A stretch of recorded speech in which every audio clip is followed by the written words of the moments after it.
Hello friends, स्वागत है आपका मेरे इस YouTube चैनल में जिसका नाम है हिरेन सर। आज हम डिस्कस करने वाले हैं इंट्रोडक्शन टू अकाउंटिंग का रिवीजन।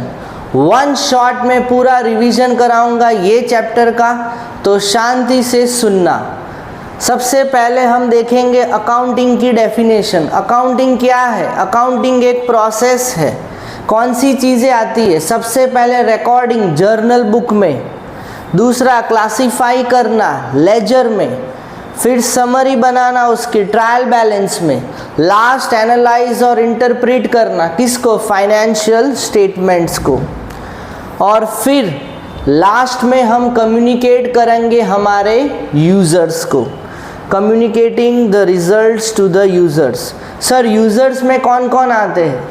मेन क्लासिफिकेशन इंटरनल और एक्सटर्नल। इंटरनल में दो यूज़र्स आते हैं, ओनर्स और दूसरा है management. Management day to day decision making करते हैं और लॉन्ग टर्म के लिए भी डिसीजंस लेते हैं। एक्सटर्नल यूज़र्स में कौन आते हैं?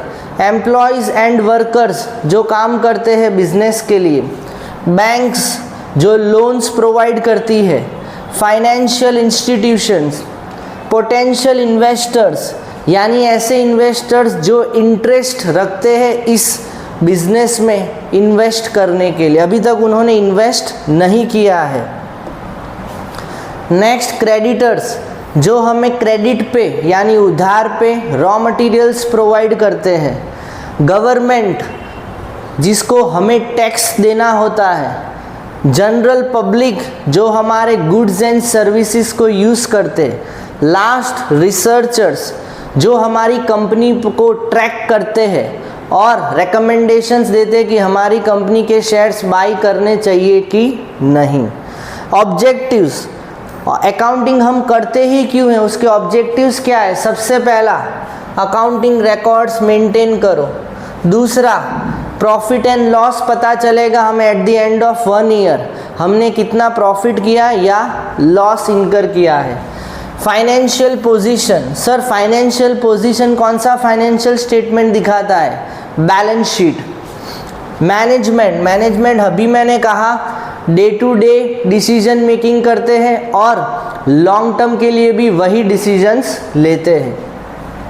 इंफॉर्मेशन टू यूज़र्स को हमें इंफॉर्मेशन प्रोवाइड करनी है तो हमें अकाउंटिंग रिकॉर्ड्स बनाने पड़ेंगे। प्रोटेक्टिंग द बिजनेस एसेट्स, अगर मैनेजमेंट के पास अकाउंटिंग रिकॉर्ड्स का एक्सेस होगा तो उन्हें पता लगेगा कि कितने एसेट्स बिजनेस में है और वो उन पे अच्छी तरह से कंट्रोल रख सकते हैं। Next advantages of accounting. Accounting करने के फ़ायदे क्या है? सबसे पहला financial information about business. Financial information पता लगेगी बिजनेस के बारे में कि ये बिजनेस हमें कंटिन्यू करना चाहिए कि आज ही बंद कर देना चाहिए।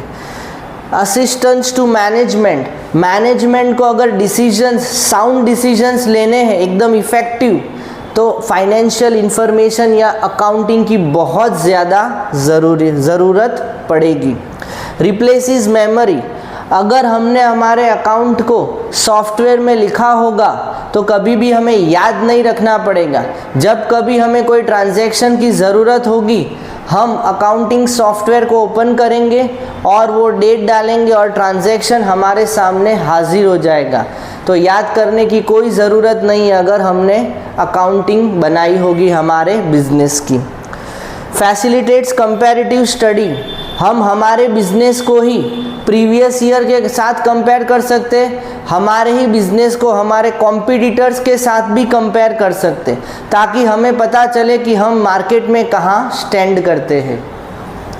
Tax liability, at the end of the year हमें गवर्नमेंट को टैक्स पे करना पड़ेगा, पर कितना टैक्स वो हमें तब पता चलेगा अगर हम अकाउंट्स बनाएंगे तो। लोन्स, अगर आप बैंक के पास जाओगे लोन लेने के लिए तो बैंक सबसे पहले आपके पास से 3 इयर्स या 5 इयर्स के अकाउंटिंग रिकॉर्ड्स मांगते हैं जिसमें profit and loss balance sheet होती है और रिटर्न ऑफ इनकम भी। एविडेंस इन कोर्ट, मान लो किसी ने आपके बिजनेस पे केस कर दिया तो तो भी आप अकाउंटिंग रिकॉर्ड्स को एविडेंस बना के कोर्ट में प्रेजेंट भी कर सकते हो। सेल ऑफ बिजनेस, अगर आपको आपका बिजनेस बेचना भी है तो कौन सी कीमत पे बेचना है वो भी कौन बताएगा? अकाउंट्स बताएगा आपको। इंसॉल्वेंसी, अगर आपकी लायबिलिटी ज़्यादा है, एसेट्स कम है और कोर्ट ने डिक्लेयर कर दिया है कि भाई आपका बिजनेस तो बंद होगा, तो लिक्विडेटर जो आएगा उसको भी अकाउंट्स की ज़रूरत पड़ेगी ताकि वो जो आपके एसेट्स है वो सेल करेंगे, जो पैसे आएंगे लायबिलिटीज़ पे ऑफ होगी। लास्ट, पार्टनरशिप अकाउंट में अगर फ्यूचर में कभी भी डिस्प्यूट हो गया तो उस टाइम पे accounting records become handy. Next, limitations. हर चीज़ की तरह अकाउंट्स की भी कुछ लिमिटेशंस है। सबसे पहला, नॉट फुल्ली एग्जैक्ट। अकाउंटिंग में भी हम कई बार एस्टिमेट्स यूज़ करते हैं, जैसे provision for bad debts. Unrealistic information, accounts कई बार अनरियलिस्टिक इंफॉर्मेशन प्रेजेंट करता है, जैसे एसेट्स की करंट वैल्यू प्रेजेंट नहीं करता, हिस्टोरिकल कॉस्ट माइनस डेप्रिसिएशन उसी वैल्यू पे बताता है, जिसको बुक वैल्यू भी कहते हैं। इग्नोर्स क्वालिटेटिव एस्पेक्ट, जो चीज़ नंबर में मेजर नहीं होती अकाउंट्स उसे इग्नोर करता है। Example, honesty of an employee या resignation given by key people in the organization, इन सबको इग्नोर करता है। प्राइस लेवल चेंज वो मानता ही नहीं है, वो मानता है कि प्राइस लेवल एकदम स्टेबल ही रहेगा, यानी जो चीज़ 10 साल पहले 1 लाख की थी आज भी अकाउंट्स में बस 1 लाख की ही रहेगी।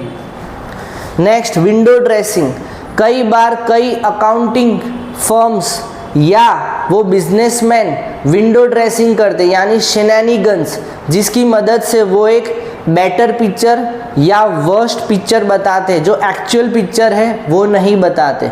सर बेटर पिक्चर क्यों बताएंगे? बेटर पिक्चर इसीलिए बताएंगे ताकि उनके शेयर प्राइस शॉर्ट अप हो जाए। सर तो बैड पिक्चर क्यों बताएंगे? बैड पिक्चर इसीलिए बता सकते हैं ताकि उन्हें टैक्स कम देना पड़े। ये सर 3 सर्कल्स ड्रॉ किए, सबसे इनर सर्कल बुक कीपिंग का है, इसका मतलब बुक कीपिंग सबसे नैरोअर है। बुक कीपिंग यही कहता है कि आइडेंटिफाई करो फाइनेंशियल ट्रांजैक्शंस को, उसको मेजर करो मनी के टर्म्स में, रिकॉर्ड करो और लास्ट में क्लासीफाई करो। अकाउंटिंग के अंदर बुक कीपिंग तो आ ही जाता है, उसके बाद वो कहता है कि उसको समराइज, एनालाइज, इंटरप्रेट भी करो फाइनेंशियल स्टेटमेंट्स को। अकाउंटेंसी क्या है? अकाउंटेंसी एक ब्रॉड एस्पेक्ट है जिसमें नॉलेज मिलता है, वो रीजंस देता है हर एक एंट्री का, हर एक ट्रांजैक्शन का। तो अगर आपको एप्लीकेशन जानना है तो अकाउंटिंग, आपको नॉलेज जानना है तो अकाउंटेंसी। ब्रांचेस ऑफ अकाउंटिंग क्या है? पहला है फाइनेंशियल अकाउंटिंग, यानी जो चीज़ हम नंबर्स में मेजर करते। क्लास 11th और 12th में आप जो अकाउंट्स पढ़ोगे वो यही है फाइनेंशियल अकाउंटिंग, जिसमें मैं कह सकता हूँ आइडेंटिफाई करो ट्रांजैक्शंस को, मेजर करो मनी के टर्म्स में, क्लासीफाई, समराइज करो, यही है अकाउंटिंग, फाइनेंशियल अकाउंटिंग। नेक्स्ट है कॉस्ट अकाउंटिंग, इसमें हम डिसाइड करते हैं कि एक प्रोडक्ट का कॉस्ट कितना है जो बिजनेस बनाता है, उसको हम कैसे कम कर सकते हैं। नेक्स्ट है मैनेजमेंट अकाउंटिंग, इसमें वही एस्पेक्ट इंक्लूड होंगे जो मैनेजमेंट को डिसीजंस लेने के लिए ज़रूरी है। सिस्टम्स ऑफ रिकॉर्डिंग ट्रांजैक्शंस 2 है, डबल एंट्री और सिंगल एंट्री। अगर आपके पास कोई रेफरेंस बुक है तो उसका टाइटल भी यही होगा, डबल एंट्री का। इसका मतलब क्या है? हर एक ट्रांजैक्शन जो अकाउंट्स में रिकॉर्ड होता है उसके 2 एस्पेक्ट्स है, ड्यूअल एस्पेक्ट, एक डेबिट दूसरा क्रेडिट। सिंगल एंट्री क्या है? सिंगल एंट्री मानता है कि कुछ ट्रांजैक्शंस डबल एंट्री, कुछ ट्रांजैक्शंस सिंगल एस्पेक्ट और कुछ ट्रांजैक्शंस को रिकॉर्ड ही मत करो। तो सिंगल एंट्री ज़्यादातर पर्सनल अकाउंट और कैश बुक ही मेंटेन करता है। ये सिंगल एंट्री ऐसे लोग फॉलो करते हैं जो रोड साइड टी स्टॉल वगैरह बिजनेस चलाते हैं। तो होप ये था पूरा चैप्टर इंट्रोडक्शन टू अकाउंटिंग, आपको पूरा अच्छे से समझ में आ गया होगा। अभी आपको क्या करना है, आपके पास एनसीईआरटी की कोई टेक्स्ट बुक होगी, उसको एक बार रीडिंग करो, इम्पॉर्टेंट पॉइंट्स को हाईलाइट करो और बस आपका काम हो गया है। नेक्स्ट टाइम हम एक नया कॉन्सेप्ट सीखेंगे अकाउंटिंग में क्लास 11th में। तब तक के लिए बाय।